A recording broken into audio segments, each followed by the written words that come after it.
Hello friends, welcome. My self Gaurav Rajwade and मैं आपका स्वागत करता हूँ हमारे क्लासेस में, that is 21 bit education private limited में। फर्स्ट चैप्टर का नाम है रोटेशनल डायनामिक्स। हम उसे रोटेशनल मोशन बोल रहे हैं, बट ये देखो, ये चैप्टर है ना, कॉन्सेप्चुअली भी इम्पॉर्टेंट है, वेटेज वाइज भी इम्पॉर्टेंट है। इसमें केसेस बहुत सारे हैं, तो इसको समझना बहुत इम्पॉर्टेंट है। क्यों? देखो, ये चैप्टर हम डेली लाइफ के साथ को रिलेट कर सकते हैं, तो ये वैसे सिंपल भी है, बट किसको? जिसको को रिलेट करना आता है उसको। तो ये मेरा काम है कि मेरे हर एक बच्चे को उस कॉन्सेप्ट के साथ अपने डेली लाइफ को को रिलेट करना, दैट्स इट। देखो, ये बहुत सिंपल टास्क है मेरे लिए, बट आपका सपोर्ट होगा तो आपको क्या करना है, थोड़ा सा कॉन्सेंट्रेट करना है। देखो, गिन के 15 to 20 मिनट्स का ये लेक्चर होता है, तो वहां पे आप यहाँ वहां मत जाना। देखो, वहां पूरा कॉन्सेंट्रेट करके हम स्टार्ट करते हैं। रोटेशनल मोशन को डायरेक्टली नहीं सीखना है, तो हमें सीखना कैसे? पहले लीनियर मोशन तो हमें आता है, 11th स्टैंडर्ड में हो चुका है, तो हमें क्या करना है, उसके साथ थोड़ा सा कंपैरिजन कर लेते। क्यों करेंगे कंपैरिजन, ये भी समझ लो। क्योंकि लीनियर मोशन अपने को दिखना बहुत सिंपल हो जाएगा, बट रोटेशनल मोशन दिखना सिंपल है, बट उसके पैरामीटर्स हमें दिखना थोड़ा सा डिफिकल्ट है, तो वो हम पहले समझ लेते हैं। देखो, लीनियर मोशन और रोटेशनल, इनको थोड़ा सा कंपैरिजन कर लेते हैं। अभी देखो, हाँ, सर्कुलर थोड़ा बहुत आता है तो रोटेशनल समझ में आ जाएगा। क्यों? अभी देखो, हम फैन की तरफ देखेंगे और मैं आपको पूछा होल बॉडी फैन को पूरा देखेंगे एंड वो रोटेट करता है, तो मैंने क्या वर्ड यूज किया? फैन रोटेट कर रहा है। बट फैन के ब्लेड के टिप पे एक मैंने मार्क बना दिया, वाइट डॉट, और सिर्फ उसी को कॉन्सेंट्रेट करने बोला, तो आपको क्या दिखेगा? That dot is in circular motion. तो आपने तभी रोटेट नहीं बोला, क्या बोला? सर्क्यूलर मोशन, ये वर्ड यूज किया ना। तो डॉट होगा, मतलब एक छोटू सा पार्टिकल होगा, उसके ऊपर कॉन्सेंट्रेट करेंगे तो वो मोशन क्या हो जाएगी? सर्क्यूलर। एंड होल बॉडी को हम कॉन्सेंट्रेट करेंगे तो उसे क्या बोलेंगे? Rotational motion. तो ये बेसिक डिफरेंस पहले समझ में आया। देखो, कितने सारे बच्चों को सर्क्यूलर एंड रोटेशनल का मीनिंग ही नहीं समझता। अब कैसे? देखो, एक रिजिड बॉडी होगा, वो अगर रोटेट कर रहा है, मतलब क्या? There are a number of particles जो सर्क्यूलर मोशन में घूम रहे, एंड होल बॉडी को कॉन्सेंट्रेट करेंगे तो हमें क्या लगेगा? It is in rotational motion. Is that clear to you? तो हम छोटू सा कंपैरिजन पहले कर लेते, ये कॉन्सेप्ट को अगर समझा है तो। लीनियर मोशन में डिस्प्लेसमेंट क्या होता है? एस। तो यहां पे लीनियर डिस्प्लेसमेंट होगा, तो रोटेशनल में कौन सा डिस्प्लेसमेंट होगा? हाँ, करेक्ट है, that is what? A theta मतलब क्या? Angular displacement. सर्कुलर मोशन में ये कॉन्सेप्ट हो चुका है, तो हमें एक डेटा समझ में आ गया, एक पैरामीटर समझ में आ गया। दूसरा क्या है? वेलोसिटी, लीनियर वेलोसिटी इसे बोलते हैं, तो इसे क्या बोलेंगे? Angular velocity represented by omega. Third parameter क्या होगा? देखो यार, डिस्प्लेसमेंट हो गया, वेलोसिटी हो गया, तो तीसरा क्या आता है? एक्सीलरेशन। तो यहां पे क्या होगा? Angular acceleration. तो ये तीनों पैरामीटर्स हमने सर्कुलर मोशन में ऑलरेडी देखे हुए हैं, कुछ नई बात नहीं है इसमें, बट अलग क्या है? तो अभी प्यार से देखो मैं क्या लिख रहा हूं। मास है, मास रिप्रेजेंट बाय। अब ना लीनियर मोशन को देखो, आप प्यार से देखो, ये पेन है, यहां पे इनिशियल स्टेट ये है, और इसकी फाइनल स्टेट में ऊपर लेके जा रहा हूं, तो बहुत इजी मैनर में मैंने इसको यहां से यहां लेके आया, मतलब क्या? स्टेट को चेंज किया। क्यों? क्योंकि इसका मास बहुत कम है, तो मैंने इजीली इसका स्टेट मैंने इजीली चेंज कर दिया। देखो, हाँ देखो, अब यही इमेजिन करो कि 20 kg का ये पेन है, तो मैं इतने इजीली ऊपर लेके जाऊंगा क्या? नहीं, मेरा कैसा हालत होगा? देखो, क्यों ऐसा क्यों? बिकॉज मास बढ़ गया, ड्रास्टिकली बढ़ गया, तो इसका स्टेट इनिशियल स्टेट था और फाइनल स्टेट में जाने को अपोज करने लगा। कौन अपोज करने लगा? ये मास। तो ये 20 kg होने के बाद क्या करने लगा, अपोज करने लगा। मतलब क्या, मास जितना बड़ा उतना स्टेट को चेंज करने के लिए क्या होगा, अपोजिशन ज्यादा। That is what resistance we can say. तो स्टेट को चेंज करने से जो अपोज करता है उसको हम क्या बोलते हैं, inertia.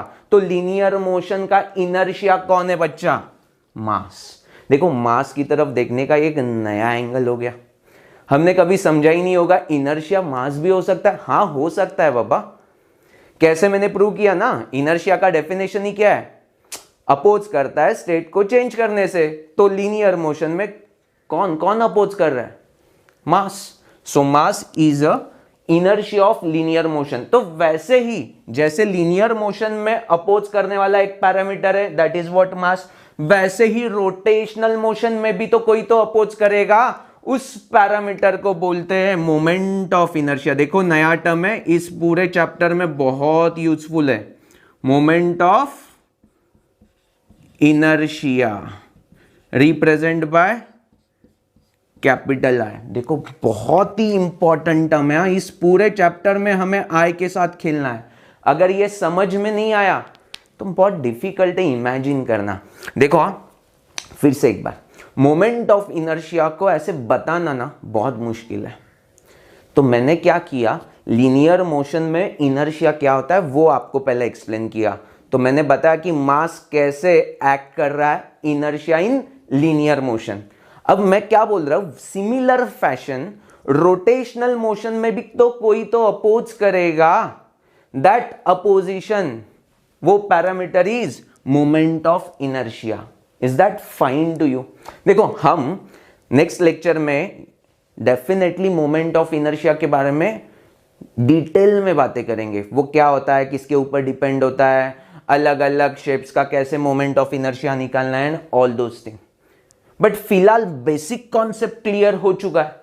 That is what most important है। देखो हम चैप्टर बहुत आगे लेके जाएंगे एंड आपको बेसिक बेसिक चीजों में ही अगर दिक्कत होती रहेगी तो it's bit difficult to understand whole chapter concept. JEE के पॉइंट ऑफ व्यू से भी समझना बहुत मुश्किल हो जाएगा। Is that clear to you?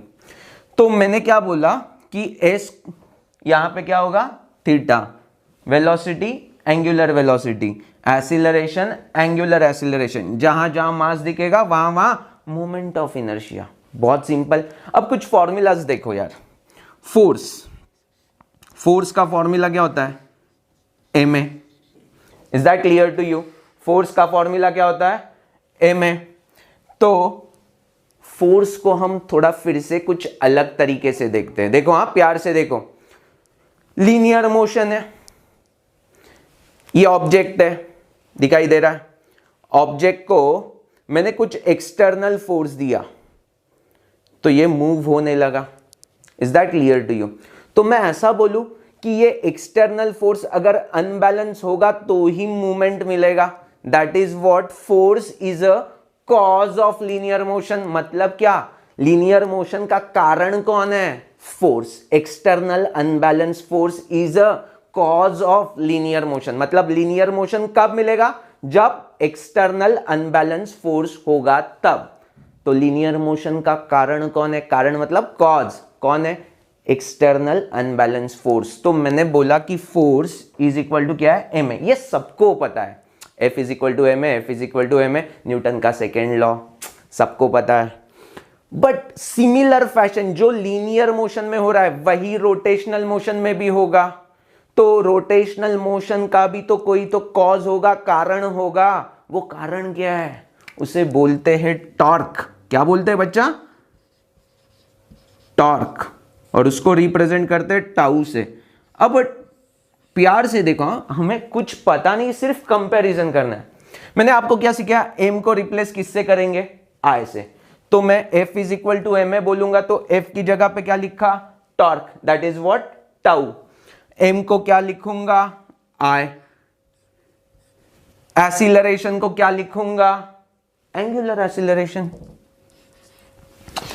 हमें फॉर्मूला पता चल गया। रोटेशनल मोशन हमने स्टार्ट भी नहीं किया है बट उसका एक प्रूफ है, tau is equal to I into alpha. तो हमें प्रूफ नहीं समझा बट रिजल्ट तो समझ में आ गया। अरे यार चैप्टर को स्टार्ट करने से पहले कुछ कुछ समझ में आ गया हमें। वैसे ही और 2 रिजल्ट है बस, तो कंपैरिजन खत्म हो जाएगा। देखो, हाँ देखो, प्यार से देखो, कॉज समझ में आ गया। अब एक होता है लीनियर मोमेंटम। क्या होता है बेटा? Linear momentum. किससे दिखाते हैं? P से। P is equal to m into v। तो लीनियर मोमेंटम क्या है? Mass into linear velocity. अब मैंने क्या बोला, जैसे लीनियर मोशन में ये पैरामीटर है वैसे ही रोटेशनल मोशन में होना चाहिए। अरे होना मांगता है रे। तो P का क्या आएगा? Linear motion get converted into linear momentum, get converted into angular momentum. तो एंगुलर मोमेंटम को हम कैसे दिखाते हैं? कैपिटल L से। Capital L is what? Angular momentum. तो L रिप्रेजेंट बाय किससे? ये किसको रिप्रेजेंट करता है? एंगुलर मोमेंटम को। मतलब यहां पे लीनियर मोमेंटम है तो यहां पे क्या होगा? Angular momentum. तो इसका भी फॉर्मूला हमें समझना कुछ नहीं है। P represent by capital A. M को मैंने क्या बोला था? M को मैंने क्या बोला था? I। और V को मैंने क्या बोला था? ओमेगा। तो मुझे ये फॉर्मूला भी पता चल गया, L is equal to I omega. देखो फिर से मुझे कॉन्सेप्ट, अभी ये चैप्टर स्टार्ट भी नहीं हुआ है बट मुझे 2 रिजल्ट समझ में आ गए जस्ट बाय कंपैरिजन, कुछ नहीं। एनालॉजी बोलते हैं इसे, एनालॉजी।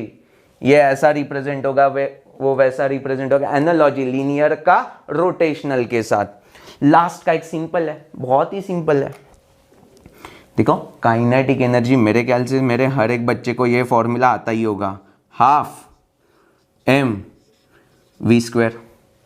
अब यहां पे भी काइनेटिक एनर्जी होगी तो वो क्या होगी? अरे वो क्या होगी? हाफ तो हाफ ही रहेगा। m को रिप्रेजेंट करेंगे किससे? कैपिटल I से। v को रिप्रेजेंट करेंगे ओमेगा से, तो ओमेगा स्क्वायर। तो काइनेटिक एनर्जी का फॉर्मूला क्या आ गया? Half I omega square. देखो ये 3 फॉर्मूले हैं, इसके प्रूफ आते हैं। इनमें से एक प्रूफ लास्ट 5 इयर्स में अल्टरनेट ईयर आया हुआ है कंपलसरी।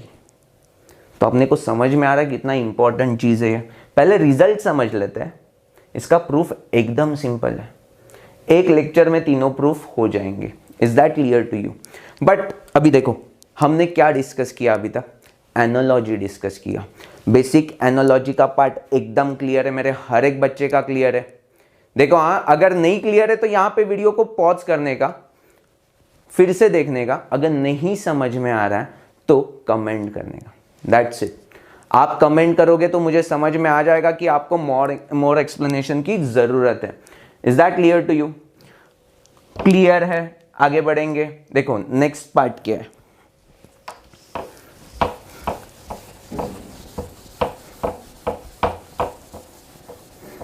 आपको ओवरव्यू में दे दूंगा इस चैप्टर में क्या क्या है, because this is what our first lecture, introductory lecture. तो यहां पे मैंने एनालॉजी को एकदम क्लियर किया, अच्छी तरह से क्लियर किया। अब नेक्स्ट देखो क्या मैं बोल रहा हूं। ये मोमेंट ऑफ इनर्शिया है ना, मोमेंट ऑफ इनर्शिया, ये बहुत बड़ा टॉपिक है। इसके ऊपर मिनिमम 1 घंटे का लेक्चर हो सकता है, मिनिमम 1 घंटे का। बट इसको हमें थोड़ा सा हल्के फुल्के मैनर में समझना है। मोमेंट ऑफ इनर्शिया का फॉर्मूला है I is equal to summation of mi ri का square, where I varies from 1 to n। अभी ये फॉर्मूला देख के कुछ समझ में नहीं आ रहा है, पक्का मुझे पता है कि आपको कुछ नहीं समझा है, बट मुझे 5 मिनट तो दो, मैं एक्सप्लेन कर देता हूं। देखो ये एक रिजिड बॉडी है, ओके नो,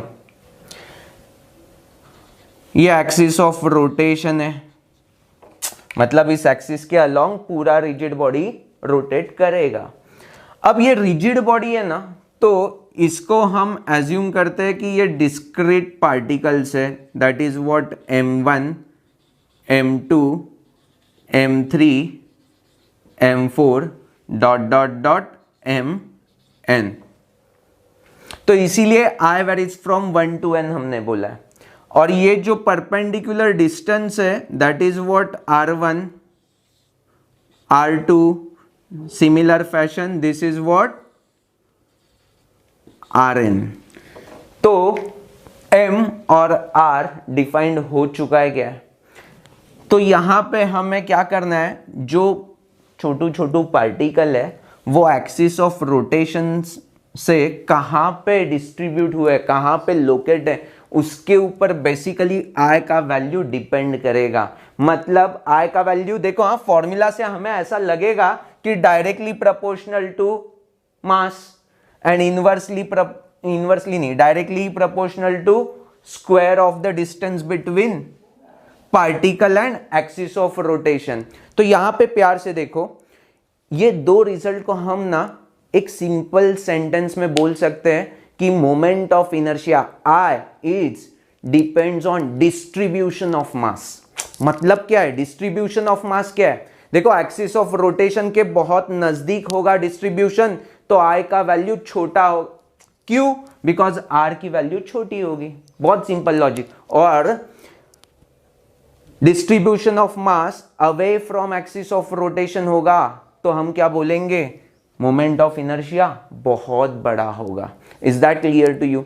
तो मोमेंट ऑफ इनर्शिया को मैंने जस्ट इंट्रोड्यूस किया हुआ है, इसके बाद वाला लेक्चर ना पूरा मोमेंट ऑफ इनर्शिया का होगा एंड हम बहुत ही इंटरेस्टिंग बातें करेंगे। कौन सी बातें मैं बताता हूं, देखो एक तो टैगलाइन मोमेंट ऑफ इनर्शिया की, जिससे हमें पूरा कॉन्सेप्ट क्लियर होगा, और बाद में 3 एप्लीकेशन हमें देखने। कौन से? देखो छोटे बच्चे का साइकिल, उसका व्हील कितना छोटा साइज होता है और उसके डैड के साइकिल का व्हील कितना होता है, बड़ा होता है। तो ऐसा क्यों होता है? और सेकंड, छोटे बच्चे के साइकिल पे ब्रेक क्यों नहीं होता एंड उसके डैड के साइकिल पे ब्रेक क्यों होता है? तो ये एक केस स्टडी हम करेंगे मोमेंट ऑफ इनर्शिया के पॉइंट ऑफ व्यू से। सेकंड, गन्ने का जूस, पता है वो मशीन देखा है, तो वहां पे रोटर होते हैं एंड रोटर के बाजू में एक बहुत ही बड़ा व्हील होता है जिसको ना बहुत हेवी मेटल होता है उसके सरकमफरेंस पे, आउटर एज पे। यहां पे मेटल नहीं होता, मतलब डिस्ट्रीब्यूशन ऑफ मास क्या है, अवे। तो वो क्यों लगाया हुआ है, वो एक केस स्टडी करेंगे, बहुत इंपॉर्टेंट केस स्टडी है। एंड तीसरा, देखो मराठी में उसको बोलते हैं जाता, हैंड ग्राइंडर, बहुत पुराना था, आजकल कोई यूज करता है कि नहीं मुझे पता नहीं, बट नॉर्मली अपनी ग्रैनी यूज कर सकती है। तो वो देखो, वो बहुत बड़े साइज का होता है, तो वो छोटे साइज का होता तो क्या होता था, प्रॉब्लमेटिक होता या और आसान हो जाता था ग्रैनी को। Is that clear to you? तो वो तीसरा केस स्टडी हमें करना है। ये 3 केस स्टडी हम देखेंगे मोमेंट ऑफ इनर्शिया के पॉइंट ऑफ व्यू से। तो होपफुली आपको ये वीडियो लेक्चर बहुत पसंद आया होगा, क्योंकि यहां पे हमने बेसिक एनालॉजी की बात की जो बेस बनेगा अपने पूरे रोटेशनल मोशन इस चैप्टर का। Thank you for watching this video.